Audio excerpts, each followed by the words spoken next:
Oh, hello. My name is Arizona Smith. I'm an archaeologist, and I just got back from an incredible trip to Central America. Let me show you a little of what I saw. Down here, the jungle can be really thick. It's difficult to travel, and you have to watch out for the snakes. But if you look carefully, you can discover some unexpected and amazing things.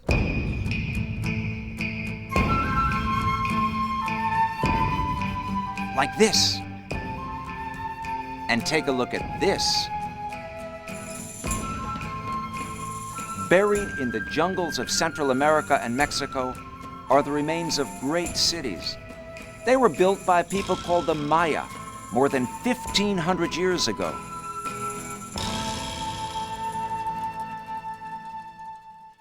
The discovery of these ruins is one of the most exciting chapters in archaeology, and we're still uncovering more every year.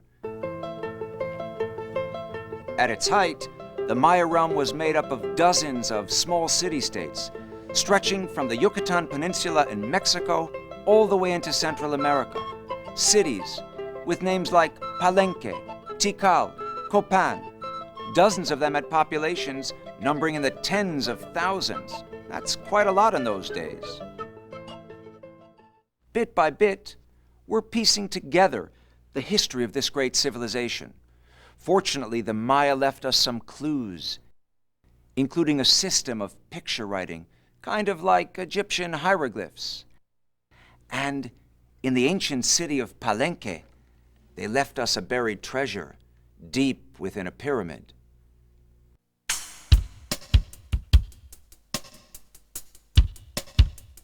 In the jungles of southern Mexico are the ruins of an ancient Maya city called Palenque.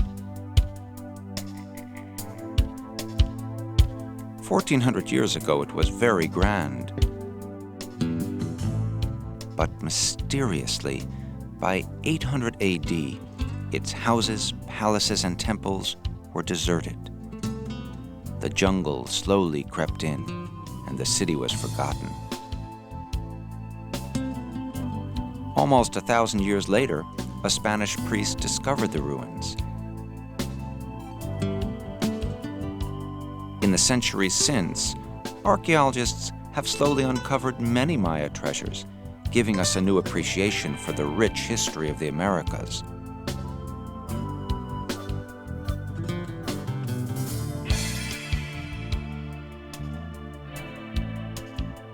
But the most exciting discovery of all took place right here in Palenque. In 1949, an archaeologist named Alberto Ruz came to this ruined city on a routine dig. Since many others had dug inside the ancient pyramid before him, no one expected Ruz to find anything special. No one had guessed that a Maya pyramid could be like an Egyptian one, the burial place of a king. But Ruz and his men were persistent. They dug beneath the pyramid floor for 3 years, finally uncovering a huge sarcophagus, or coffin. Its lid was so big and heavy, the men had to use automobile jacks to pry it open. But what a sight! Inside was a skeleton covered with precious jewels like jade and mother of pearl. It took another 15 years to decipher the writing on the sarcophagus, but Ruz had uncovered the tomb of Lord Pakal, king of Palenque for much of the 7th century. His tomb is the grandest ever to be discovered in the Americas. Some experts consider the reign of Lord Pakal, more than 1,300 years ago, the height of Maya civilization. But remember, Pakal was king of only one city-state. There were hundreds of others scattered throughout the Maya world, each with its own king and army. Let's move back in time a little. The first Maya were farmers, growing crops like corn and beans. Between the years 300 BC and 250 AD, their villages grew and became cities, ruled by kings who directed all aspects of life in the city and the area around it. The king of each city-state was also the religious leader. Every job or activity in Maya life had a patron god. There was also a supreme being and creator, a sun god, a moon god, even a god of corn called Yum Kash. Yum. You suppose the Maya were expressing how they felt about corn? Anyway, the people believed the king was descended from the gods and could communicate with his ancestors, making sure of a good harvest or victory in battle. For special religious ceremonies, the king would climb to the top of the Great Pyramid and all the people would gather in the city below.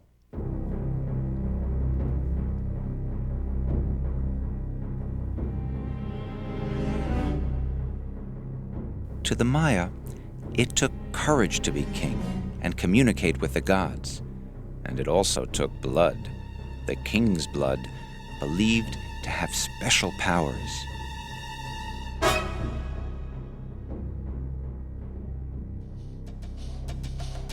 After drawing his blood, the king would rejoin his people and offer his blood to the gods.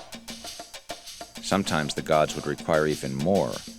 Prisoners, slaves, and sometimes children and young women would be sacrificed to maintain order in the universe.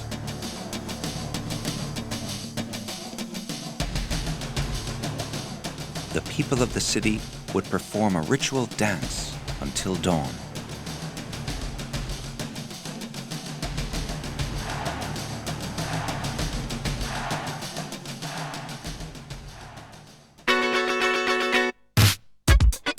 How many of you recycle? Well, you're in good company. The ancient Maya practiced recycling too. Each family would take their trash to a nearby dump, and whenever a city built a new pyramid, they would use the stuff from the dump as filling.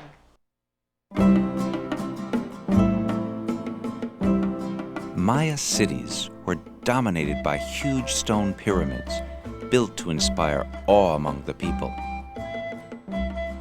At the top would be an enormous figure of the ruler, visible for miles around.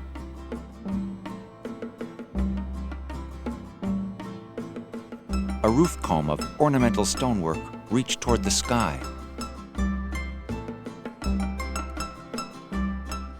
The Maya rarely destroyed a place of worship. When they wanted a new temple, they simply built on top of the old one. The center of the city was reserved for religious ceremonies and dances.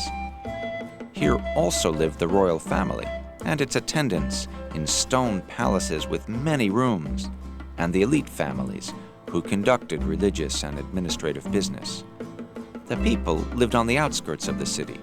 Most of their houses were built of wood and thatch, and only some of the foundations have survived.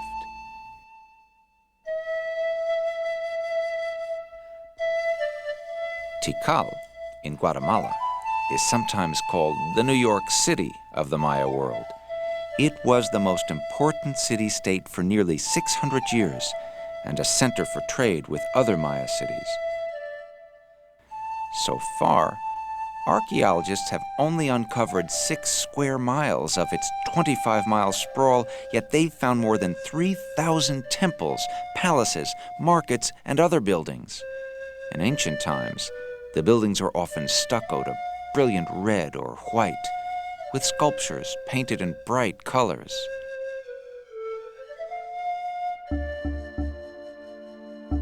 By 900 AD, Chichen Itza was the leading Maya city. Its Temple of the Warriors was guarded by 200 columns depicting soldiers.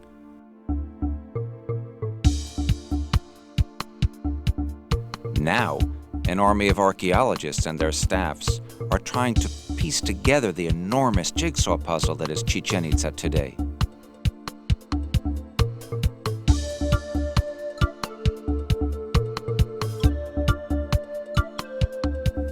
The Grand Pyramid at Chichen Itza, which is 79 feet tall, is positioned so when the sunlight hits it at the time of the spring and fall equinoxes, a serpent seems to slither down the stairs.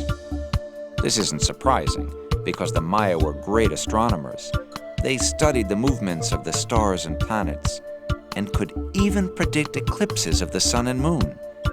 They used their knowledge of astronomy and mathematics to develop 3 interlocking calendars, including one with 365 days. The Maya thought of these calendars as wheels which worked together to help them plan the best times to plant crops and conduct rituals. The Maya never used the wheel to make their pyramids or haul stuff around. That wasn't because they hadn't invented it. They had, but to them it was sacred, not to be used every day. The really strange thing is, they did put wheels on kids' toys. Archaeologists are still trying to figure out why the Maya made life so difficult for builders and so easy for kids.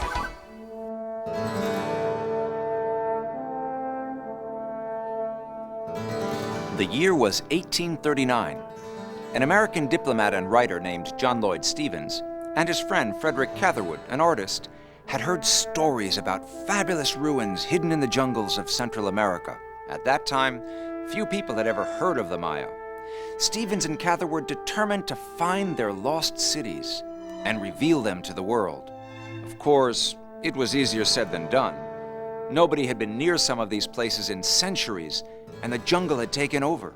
The heat was terrible, and the insects were worse. Both of the men got very sick, but they kept on going and discovered more than 3 dozen ancient cities.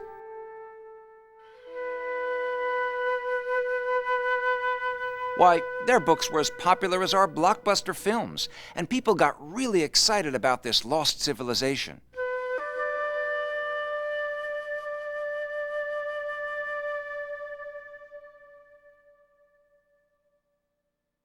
Now, Stevens and Catherwood didn't dig up anything, but their work began archaeology's quest to understand the Maya. As methods became more scientific, people started to study the glyphs or picture symbols the ancient Maya left behind. Speaking of which, Stephanie, my detective in training, has been trying to copy some glyphs for a while now. Let's see how she's doing. Hey, Steph, that looks pretty good. Thanks, but this is hard. I don't see how they wrote like this. It would have made homework last forever. How many different glyphs are there? Oh, about 500 or so. And did you know that the Maya were one of only 5 civilizations to develop a written language? And they wrote on everything, in books, on pottery, on the walls of their city, kind of like graffiti. Hey, I thought graffiti was bad. But if the Maya hadn't have written on their walls, we wouldn't know much about them today. Good point. But Maya writing wasn't exactly like our graffiti. It was beautiful and became part of the architecture. They also used to carve the images of their rulers on great stone slabs called stelae, and then inscribe the history of the kings below that. We've learned so much about them from these stelae, and there's a really nice collection of them at the University of Pennsylvania Archaeology and Anthropology Museum. My good buddy, Dr. Christopher Jones, can show us some. Want to meet him? Sure. This is the king. He looks very young. We're not sure how old he actually was, but his head is very large compared to his body. He might have still been an adolescent when he ascended the throne. On this stele from the ancient city of Piedras Negras, a woman, probably the young king's mother, stands below him looking up. It's as though she is making very certain that it is her son who comes to the throne rather than the son of one of the other queens. On the side of the stele is a small inscription which helped unlock the secrets of the Maya glyphs. This is the first hieroglyphic inscription that we were able to decipher from the Maya writings, and that was about 30 years ago. We found out that the inscription is telling us the exact day on which the king climbed up to the throne and sat down. passing of power from one king to another was an important ritual to the Maya. These beautiful paintings, found in a temple in the ruined city of Bonampak, depict a king presenting his son and heir to the people. When the paintings were discovered in 1946, scholars were shocked. Most archaeologists had considered the Maya a peaceful people, yet here were bloody scenes of war and human sacrifice. But it's important to remember that to the Maya, human sacrifice was a sacred act, a way to maintain order in the universe.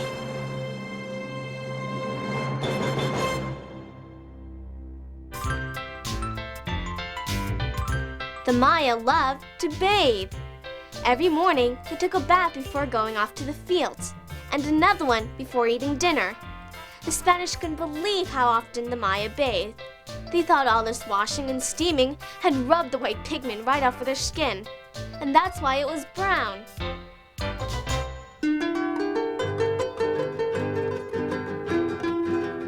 If you visit Central America and the Yucatan Peninsula of Mexico, you can also find clues to the ancient Maya in some of the people who live here today. There are still many descendants of the Maya in this area, continuing the traditions of their ancestors and speaking their ancient language.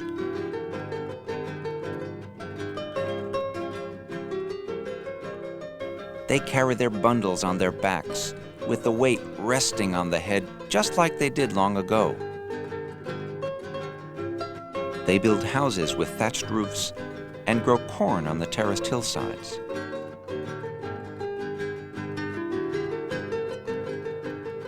The Maya still use a planting stick to make a hole in the ground for each seed. And they also raise bees for honey, just like their ancestors did. In parts of the Maya world, the women weave brightly colored cloth on looms similar to the ones used in ancient times.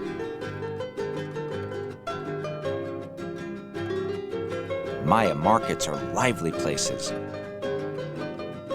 The people spread out their goods in the town square.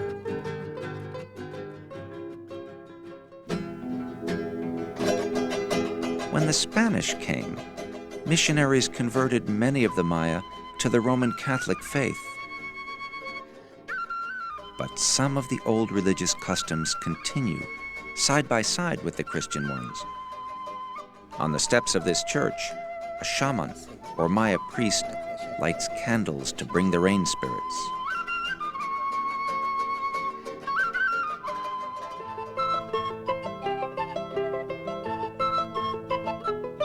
Today, many Maya families prepare dinner in a way similar to their ancestors, more than 1,000 years ago.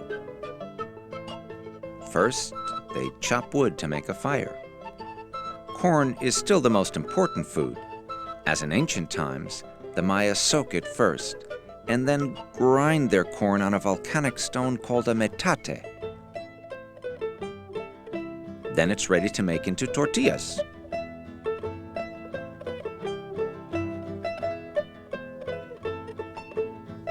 Maya farmers were the first to cultivate the cacao or cocoa bean, the papaya, and the avocado. Like the Maya today, they would roast plantains on the fire, which taste a lot like bananas. And they were among the first to raise turkeys for food. Tonight, this Maya family enjoys a soup made with turkey and vegetables, along with tortillas, of course.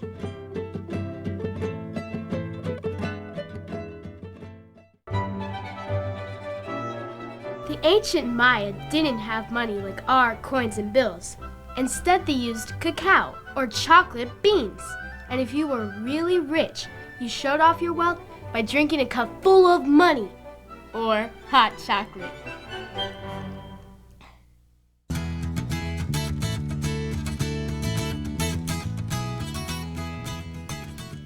Hey, how's the research coming? Great, these ancient Mayas are pretty cool. Did you get the stuff for the party? Yeah, take a look. This is gonna be great. We're going to a costume party as ancient Mayas. We better hurry up. What first? Tattoos. All Maya men and women tattoo their bodies. Hey, the more the better. But their tattoos weren't instant like these. They were painful to do, sort of like real tattoos today. People who had lots of them were thought to be especially brave because they'd had to endure so much suffering. Well, I'm brave to let you paint me. Paint was as popular as tattoos. Young men who weren't married painted themselves black. After marriage, you could use other colors too. But red was most common.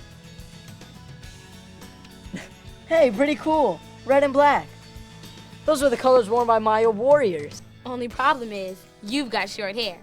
Maya men wore their hair long. Short hair was a sign of a prisoner.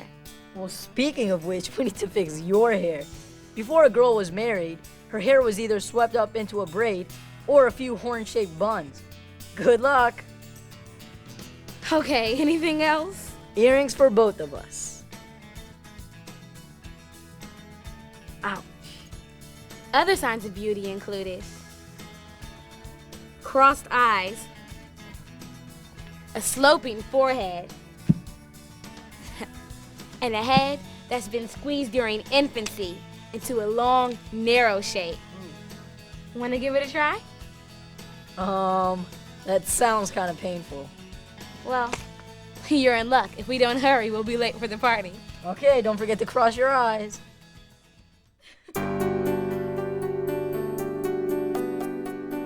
In almost every Maya city uncovered by archaeologists, there's a green space near the center. It's a ball court, the sacred place where the Maya would play their favorite game. It was a volleying game, back and forth and back and forth. In fact, they called the game pok-ta-pok, which is perhaps the sound that the ball made on the court. Pok-ta-pok. Playing the game kept the warriors in shape between battles. The ball was made of solid rubber, a Maya invention, and it weighed about 8 pounds. So the rules of the game protected the Maya. They could only hit the ball with the hips, which were covered by a yoke. The opponent would serve the ball, and it would bounce in front, and then come up and hit this yoke and bounce off. To the ancient Maya, their game was sacred, a religious ritual. Archaeologists think that sometimes the men even played for their lives, and the losers were sacrificed. Today, only the ball courts remain, while the descendants of the Maya play soccer instead.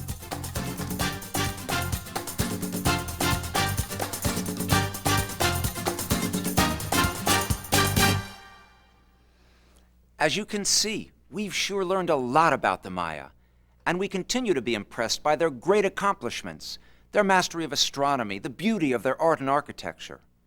But one central mystery remains. What happened to the great Maya cities? The last date we find recorded at Copan is 822. At Tikal, it's 869. More than 1,000 years ago, the Maya abandoned their great cities. Why?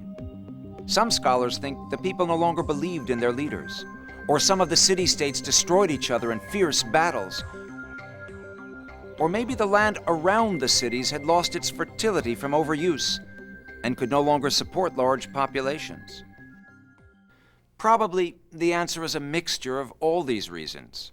In any case, the golden age of the Maya was over by the year 900. Oh, some cities to the north survived and even thrived for centuries longer. But when the Spanish arrived in the 16th century, the great days of the Maya were only a memory. But what a wonderful puzzle they've left us to solve. We've finally come to appreciate that the Americas had great ancient civilizations too, worthy of comparison with ancient Greece and Egypt. I can't wait to get back to Central America and dig some more. Who knows what we'll uncover next? See ya.